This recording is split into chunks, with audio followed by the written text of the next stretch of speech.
নদীর মনোরম পরিবেশে আমরা ঘুরতেছি। সাথে আছে 3 শ্রেষ্ঠ মানব, আর সাথে আছে অপরূপ সৌন্দর্যে ভরা প্রকৃতি।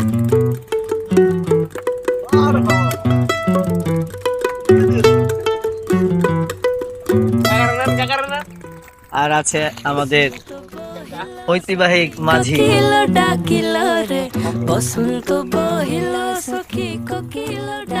আর সাথে আছে আমি, যে প্রকৃতির মাঝে বিলীন হয়ে গিয়েছে। বাসেরো বাঁশরি সখী সরল কাঠের বাঁশি রে, বাসেরো বাঁশরি সখী সরল কাঠের বাঁশি রে, বিনা ফুকে বাঁশি